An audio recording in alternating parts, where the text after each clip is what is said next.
I have to get this out of the way at the start of this review. The VR version of World War Z, yes, I'm English and we say Z, not Z. Anyway, the VR version of World War Z does not include a co-op component. You cannot team up with a few buddies to mow down the Zeds.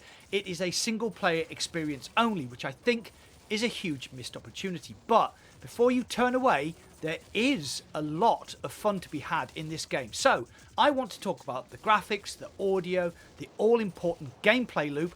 Then I'll give you my conclusion, so make sure to stay till the end of the video for that. The game has released on Steam and Meta platforms. I have exclusively played the Quest version, so if you fancy picking up a copy from the Meta store, please use my affiliate link down below or use the code MACINVR for 10% off at checkout. Thanks. Graphics first, and the game does look very pretty, especially the Tokyo level with its beautiful Japanese cherry blossoms, quaint side streets and manicured courtyards. New York is suitably grungy with its post-apocalyptic detritus, iconic cabs, buses, subways and fire engines littering the streets. The French port city of Marseille is suitably European with its tight medieval streets, towering apartments, cafes and restaurants.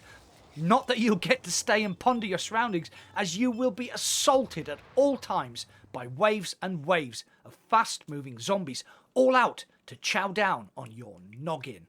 During the many set pieces, which are the iconic standouts in World War Z, you will see hundreds of zombies on screen, swarming over rooftops, walls, vehicles and fences. The zombie models are not the most detailed for reasons of sheer numbers on screen, but it's pretty impressive regardless, and I didn't see any stutter or low resolution pop in during these encounters. Be aware, the devs have used clever tricks to make the mass seem even more overwhelming though. The guns all look good, the areas you fight in are very colourful and varied, from a fight in New York's planetarium to a crazy shootout in a Japanese Zen garden. It's all done very well. The speed and sheer number of zombies on screen at any one time is impressive, but the game never slows down. So, graphics are functional, pretty, and get the job done very well.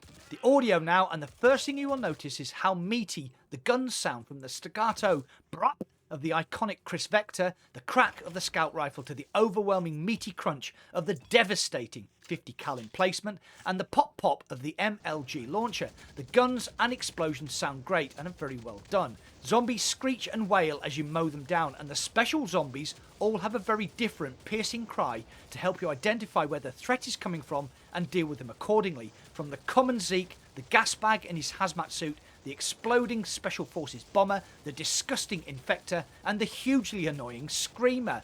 Ambient sounds are eerie and help build the tension, as does the background music. All in all, the audio is very slick. Gameplay next, and all that would be for naught if the gameplay let it down, but despite there being no cooperative mode, the gameplay loop stands up very well. There are 3 cities, each city is broken down into multiple levels. Once a level has been completed, you can go back and play again on the harder difficulties to help you secure those all-important unlocks. Harder difficulties equal bigger scores, but also a bigger risk. Make sure you are prepared before jumping in to the harder waves. Your character can be upgraded in 5 different categories: teamwork, firepower, recovery, ammo and utility. Each unlock is done by finishing a level on a select difficulty or reaching a set elimination level, the game's progression for killing and completing missions.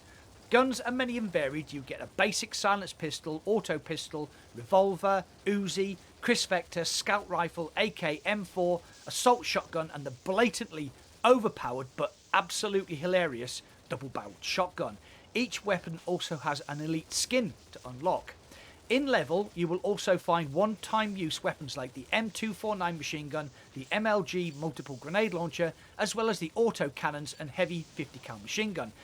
Each set piece has various traps and weapons, but they need to be unlocked with keys that can be found randomly around the level. It is worth your time and effort to find these, as they can be the difference between surviving a wave of Zeeks or being eaten alive. The game is mission based. Go here, save these people, head here and collect an item.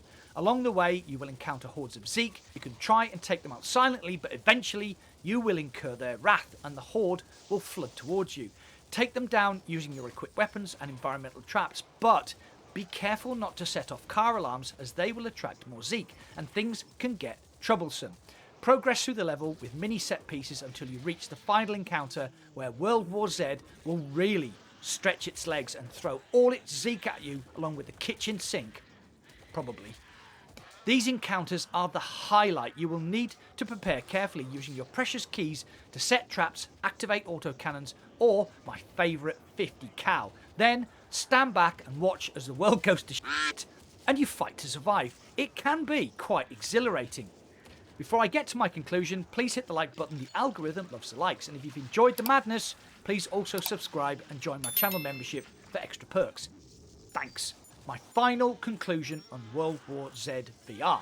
Despite the glaringly obvious non-inclusion of co-op, I still managed to have a massive amount of fun with this game, balancing the difficulty with my progress, agonising over upgrades, picking my favourite weapons, and searching diligently for those precious keys. I had a lot of fun. It lacks the overall depth of the flat screen game with its deep character classes and weapon aggression, but in the end, World War Z VR is a big heap of stupid fun, and I really enjoyed it. The game is available on Steam and Meta for only £14.99 in the UK, and going back to play the different levels on the harder difficulties with your upgraded character and guns is the most fun you can have with your trousers on.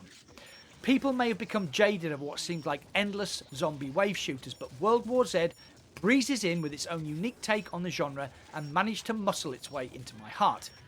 You never know. The devs may hear the screams of enthusiasts crying out for a co-op mode, which would elevate this from a great game to an essential experience with your mates. I enjoyed it a lot, and I guess that's all that matters. As always though, what do you think? Are you a fan of World War Z and can't wait to jump into VR and mow down some dastardly Zeke? Or are you jaded by the zombie genre? You know the drill. Get involved and comment down below.